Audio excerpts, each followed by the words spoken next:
ওসমান হাদির মৃত্যুর প্রতিক্রিয়ায় শাহবাগে অবস্থান কর্মসূচি পালিত হচ্ছে। সেখানে আছেন সহকর্মী শিকদার মেহেদী হাসান, জানাবেন বিস্তারিত। রাজধানীর শাহজালাল আন্তর্জাতিক বিমানবন্দরে লাল সবুজের কফিনে মোড়ানো ইনকিলাব মঞ্চের মুখপাত্র শরীফ ওসমান হাদি নিথর দেহ পৌঁছেছেন। আজ শুক্রবার 19 ডিসেম্বর সন্ধ্যা 5:50 হাদির মরদেহ সিঙ্গাপুর থেকে ঢাকায় পৌঁছায়। বিমানবন্দর থেকে লাশের কফিন হিমাগারে রাখার সিদ্ধান্ত হয়। ঢাকা বিশ্ববিদ্যালয়ে কেন্দ্রীয় মসজিদে নেওয়ার কথা থাকলেও পরবর্তীতে সিদ্ধান্ত পরিবর্তন করা হয়। ইনকিলাব মঞ্চ সন্ধ্যা জানিয়েছে, শহীদ ওসমান হাদিকে বহনকারী গাড়ি বিমানবন্দর থেকে হিমাগরের উদ্দেশ্যে যাত্রা শুরু করেছে। সেখানে শহীদ ওসমান হাদিকে দেখে ইনকিলাব মঞ্চের কর্মীরা শাহবাগে এসে অবস্থান নেবে। কে খুন করলো জুলাই আন্দোলনের মুখ ওসমান হাদিকে?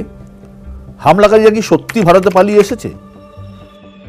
হাদির মৃত্যুর পর কেন বাংলাদেশে চড়া হচ্ছে ভারত বিরোধিতার স্বর? আমরা সবাই জানি যে দীর্ঘদিনের অপেক্ষার পর বাংলাদেশে ভোটের দিন ঘোষণা হয়েছে। বিদায় বন্ধু শহীদ হাদি। আল্লাহর সকল সৃষ্টি নিশ্চয়ই তার কাছেই ফিরে যাবে। ইন্না লিল্লাহি ওয়া ইন্না ইলাইহি রাজিউন। ওসমান হাদির মৃত্যুকে ঘিরে বাংলাদেশের যে রাজনৈতিক পরিস্থিতি অবনতির দিকে যাচ্ছে, সেই বিষয়ে আন্তর্জাতিক মহলের দৃষ্টি আকৃষ্ট হয়েছে এবং তারা তাদের উদ্বেগ উৎকণ্ঠা প্রকাশ করতে শুরু করেছে। জাতিসংঘ মানবাধিকার কমিশনের প্রধান ফলকার তুর্ক একটি বিবৃতি দিয়েছেন। সেই বিবৃতিতে বলা হয়েছে, স্বচ্ছ নিরপেক্ষ তদন্তের মাধ্যমে হাদির মৃত্যুর কারণ যেন বাংলাদেশ অনুসন্ধান করে। দর্শক, কেন এই কথা তিনি বললেন?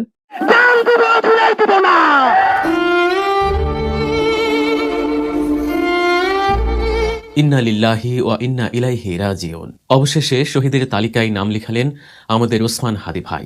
মাত্র একটি গুলি, আর তাতে স্তব্ধ হয়ে গেল 24-এর গণ অভ্যুত্থানের সেই বজ্রকণ্ঠ। যে মানুষটাকে রাজনীতি, প্রলোভন কিংবা হুমকি দিয়ে থামানো যায়নি, তাকে থামিয়ে দিল ঘাত। দর্শক, হাদিকে যে পরিকল্পনা মাফিক হত্যা করা হলো, এই হত্যাকাণ্ডের পিছনে কারা জড়িত আছেন এবং কাদের কি বড় একটি স্বার্থ উদ্ধার হলো অলরেডি, সেটি জানাতে চলেছে আপনাদেরকে আজকের এই ভিডিওটিতে। হাদি অত্যন্ত একটি ভালো মানুষ এবং তিনি স্বতন্ত্র থেকে নির্বাচন করতে চাচ্ছিলেন। তিনি আমলিগ, বিএনপি, জামাত, এনসিপি কোনো দলের থেকে নির্বাচন করতে চাননি, কিন্তু তারপরেও তার এমন প্রাণঘাতী অবস্থা করলো এবং যে করলো সে ফয়সাল, তিনি এখন কোথায় আছেন এবং কেমন আছেন? আন্তর্জাতিক বিমানবন্দরে লাল সবুজের কফিনে মোড়ানো ইনকিলাব মঞ্চের মুখপাত্র শরীফ ওসমান হাদি নিথর দেহ পৌঁছেছেন। আজ শুক্রবার 19 ডিসেম্বর সন্ধ্যা 5:50 হাদির মরদেহ সিঙ্গাপুর থেকে ঢাকায় পৌঁছায়। বিমানবন্দর থেকে লাশের কফিন হিমাগারে রাখার সিদ্ধান্ত হয়। ঢাকা বিশ্ববিদ্যালয়ে কেন্দ্রীয় মসজিদে নেওয়ার কথা থাকলেও পরবর্তীতে সিদ্ধান্ত পরিবর্তন করা হয়। ইনকিলাব মঞ্চ সন্ধ্যা জানিয়েছে, শহীদ ওসমান হাদিকে বহনকারী গাড়ি বিমানবন্দর থেকে হিমাগরের উদ্দেশ্যে যাত্রা শুরু করেছে। সেখানে শহীদ ওসমান হাদিকে দেখে ইনকিলাব মঞ্চের কর্মীরা শাহবাগে এসে অবস্থান নেবে। পরিবারের দাবির ভিত্তিতে শহীদ ওসমান হাদিকে কবি নজরুলের পাশে সমাহিত করার এবং মানিক মিয়া এভিনিউতে বাদ জোহর জানাজার সিদ্ধান্ত নেওয়া হয়েছে। তার প্রেক্ষিতে আজকের পরিবর্তে আগামীকাল মিছিল সহ হাদিকে সেন্ট্রাল মসজিদে আনা হবে। ছাত্র জনতা আজ ও আগামীকাল শৃঙ্খলার সাথে আন্দোলন জারি রাখবেন, যেন কোনো গোষ্ঠী অনুপ্রবেশ ঘটিয়ে আন্দোলন স্থিমিত করতে না পারে, একই সাথে সহিংসতা করার সুযোগও না পায়। মরদেহ দেখারও কোনো সুযোগ থাকবে না। সকলের নিকট শৃঙ্খলা বজায় রাখার এবং শহীদ ওসমান হাদির জন্য দোয়া পৌঁছানোর অনুরোধ করা হচ্ছে। এর আগে মৃত্যুর সঙ্গে টানা 7 দিনের লড়াই শেষে লাল সবুজের কফিনে নিথর দেহে বাংলাদেশে ফিরছেন ইনকিলাব মঞ্চের মুখপাত্র শরীফ ওসমান হাদি। সিঙ্গাপুর থেকে দেশের উদ্দেশ্যে হাদিকে বহনকারী বাংলাদেশের বিমানের একটি বাণিজ্যিক ফ্লাইটে তার মরদেহ আনা হয়। হাদির শহীদ হওয়ার খবরের পরে সারা বাংলাদেশ শোকে বিহ্বল এবং ক্রোধে বিক্ষুব্ধ হয়ে উঠছে। চারিদিকে নানা ঘটনা ঘটছে। প্রথম আলো ডেইলি স্টারে আগুন দিয়ে ভস্মীভূত করে দেওয়া হয়েছে। ছায়ানটে আক্রমণ করা হয়েছে। 32 নম্বর যেটুকু অবশিষ্ট ছিল সেইটুকু মোটামুটি জয় বাংলা করে দেওয়া হয়েছে। বাঙ্গু সুশীল প্রগতিশীলরা একসাথে ঝাঁপে পড়েছে আমার উপরে। আমি নাকি এসব করাইতেছি। একবার এরা কয় পিনাকির ডাকে কেউ আসে না, আবার এরাই কয় আমি মব করিচ্ছি। কি বিচিত্র এই বাঙ্গু সুশীলেরা! অথচ আপনারা জানেন গতকাল পরিস্থিতি শান্ত করার জন্য আমি কি না করেছি। এমনকি ডেইলি স্টারের সাংবাদিকদের যারা উদ্ধার করছে তাদের সাথে সার্বক্ষণিকভাবে যুক্ত থেকে কাজটা সুচারুরূপে যেন সম্পন্ন হয় সেটা আমি দেখছি। প্রিয় দেশবাসী, ডেইলি স্টার অফিসে ভেতরে অনেক সাংবাদিক আটকা পড়েছে। আপনারা মেহেরবানি করে সেনাবাহিনীকে আটকে পড়া সাংবাদিকদেরকে উদ্ধার করতে দিন। আপনাদের অনুরোধ করছি, মেহেরবানি করে দয়া করে আটকে পড়া সাংবাদিকদেরকে সেনাবাহিনীকে উদ্ধার করতে দিন। হাদির পবিত্র স্মৃতিকে কলঙ্কিত আমরা না করি। সবাইকে আমি শান্ত থাকার আহ্বান জানাচ্ছি। সেনাবাহিনীর যে দল এখানে তাদের উদ্ধার করতে গেছিল তারাই বার্তা পাঠায় জানাইছে তারা উদ্ধার করতে পারতেছে না, আমি যেন সাহায্য করি। যাই হোক, তবে যদি কেউ বলে যে প্রথম আলো ডেইলি স্টারের আর সায়ানটের বিরুদ্ধে অবিরাম ফাইট দিয়ে গেছি আমি, তাদের জয় বাংলা করার ইচ্ছা পোষণ করেছি, এটা সত্য। এর জন্য যদি আমরা দায় দিতে চাই, দিতে পারে, ফেয়ার এনাফ, আমিও দায় নিতে রাজি আছি। তবে সাথে উদিসি আর সিপিবি জয় বাংলা করতে চাইছি, এবার হয় নাই, হবে ইনশাল্লাহ। আমি প্রত্যেকটা ইনস্টিটিউটকে অসংখ্যবার তারা কি কি আকাম করতেছে সেটা দেখাই দিছি, বলছি সংশোধিত হইতে হয় নাই। আমি প্রথম আলোর সামনে জিয়াফত করেছি, দাবি ছিল প্রথম আলোর ডেইলি স্টারের সম্পাদকীয় নীতি পরিবর্তন করতে হবে, করে নাই, তাদের শয়তানি চালাই গেছে। কয়েকদিন আগে ডিসেন্ট দেখাইলো কিভাবে জামাত, বিএনপি, হেফাজত আর আওয়ামী লীগের কর্মসূচিতে সহিংসতার ভাষা প্রথম আলোতে আলাদা আলাদা, পুরা ভাষা আলাদা, এক একটা সংগঠনের জন্য এক এক রকম ভাষা। আওয়ামী লীগের জন্য সবচেয়ে সফট, কোনো পরিবর্তন নাই। জিয়াপথে আমাদের পিটায় তাড়ানো হইলেও সে কি উল্লাস ডেইলি স্টার আর প্রথম আলো সাংবাদিকদের। তো এটা হলে মানুষদের মনে থাকে, মনে না থাকলেও আমরা মনে করাই দেবো। এখন প্রশ্ন, ছায়ানটে কেন হামলা? ছায়ানট কি গান শিখায়? কে খুন করলো জুলাই আন্দোলনের মুখ ওসমান হাদিকে? হামলাকারীরা কি সত্যি ভারতে পালিয়ে এসেছে? হাদির মৃত্যুর পর কেন বাংলাদেশে চড়া হচ্ছে ভারত বিরোধিতার স্বর? আমরা সবাই জানি যে দীর্ঘদিনের অপেক্ষার পর বাংলাদেশে ভোটের দিন ঘোষণা হয়েছে।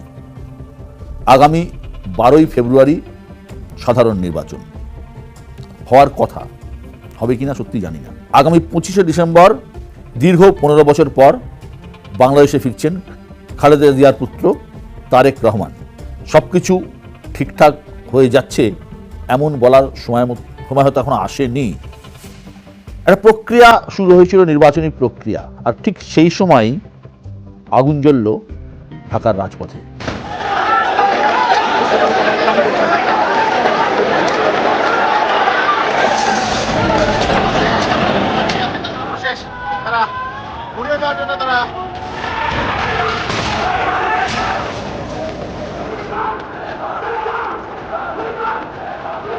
ওসমান হাদির মৃত্যুকে কেন্দ্র করে উন্মত্ত জনতার ক্ষোভের আগুনে পুড়ে ছাই হয়ে গেল দুটো জনপ্রিয় পত্রিকা অফিস, প্রথম আলো এবং ডেইলি স্টার।